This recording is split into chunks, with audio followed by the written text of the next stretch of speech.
안녕하세요. 대단히 반갑습니다. 바둑의 역사, 10일 한국바둑의 태동 이재영. 바둑의 불모지에서 이어진 명맥. 일본 바둑 이야기는 이쯤 하고 이제 우리나라 바둑을 되돌아보자.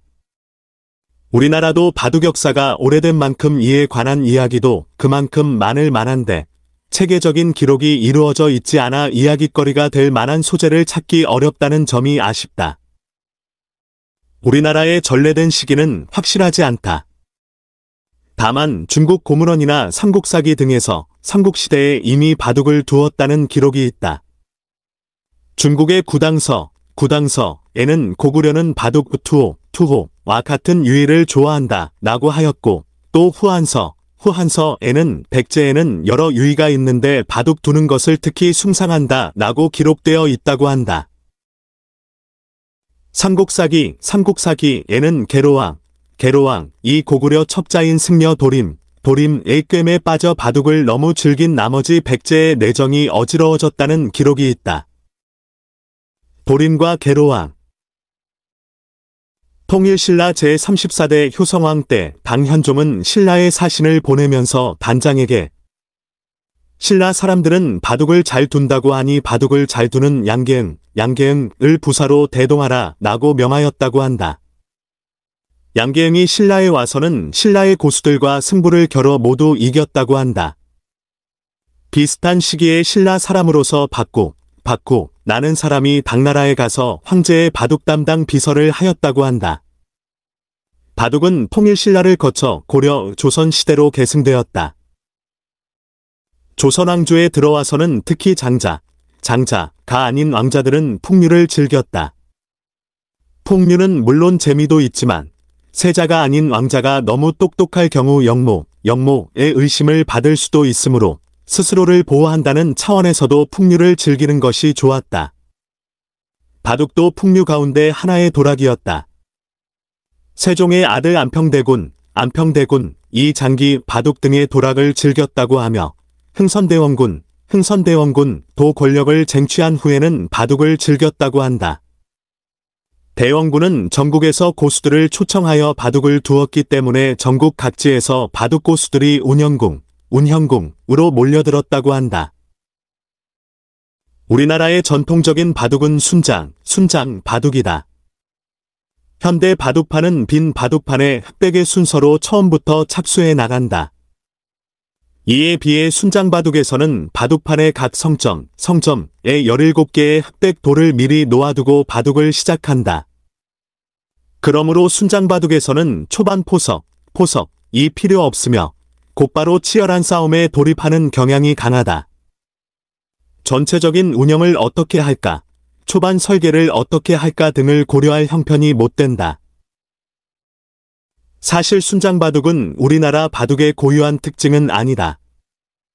16세기 일본의 전국시대 마렵의 현대바둑의 규칙이 정립되기 전까지는 중국이나 한국, 일본 모두 미리 일정 수의 돌을 놓고 바둑을 두었다고 한다. 즉, 현대바둑 이전에는 동양 3국이 모두 순장바둑을 두었던 셈이다. 일본이 바둑 실력을 세분하여 측정하는 단급 이 제도를 도입한 데 비해 조선시대에는 바둑 실력을 세분화하지 않고 뭉뚱그려 구분하였다. 실력이 아주 강한 사람, 즉 전국적으로 통할 정도의 실력을 가진 사람을 국수라고 불렀다. 조선시대 국수라면 지금으로 치면 아마추어 강자쯤에 해당할 것이다. 그리고 각 도에서 정상급에 이르는 사람들을 군에서 정상급 정도의 사람들을 면 수준에서 잘 두는 사람을 명기라고 불렀다. 진비록으로 유명한 서의 유성룡이 바둑을 잘 두어 국수급에 해당하였다는 기록이 있다. 그러면 국수나 군기 등의 실력은 어느 정도였을까? 안타깝게도 우리나라에는 기보가 거의 남아있지 않아 이들의 실력을 객관적으로 평가하기 어렵다. 대체적으로 국수급의 실력이 현재의 아마추어 강자 수준이 아니었을까 하는 것이 일반적 평가이다. 그렇지만 나는 생각이 좀 다르다. 옛날 국수급들이 현재의 아마추어 강자 수준에는 도저히 이르지 못하였을 거라고 생각한다. 안평대군과 대원군. 19세기까지 국수는 기껏해야 현재의 3대 4급 수준, 대한제국 및 일제강점기에 이르러서는 1대 2급 정도의 실력이 아니었을까 생각한다. 왜냐하면 옛날에는 바둑을 체계적으로 배울 서적이나 또 바둑을 지도할 사람들이 제대로 없었으므로 혼자 독학을 하거나 어깨너머로 배워야 하는데, 그런 식으로는 절대로 현대의 아마추어 고수의 수준에 이르지 못하기 때문이다. 그리고 현대의 아마추어 강자들은 맨날 바둑만 두는 사람들이다. 옛날 실력을 제대로 갖춘 변변한 상대도 없는 환경에서 현대의 아마추어 강자 수준의 바둑 실력을 키운다는 것은 거의 불가능하였을 것이다. 우리나라나 중국에서는 오랫동안 바둑은 오락 내지는 소일거리로 여겨졌다.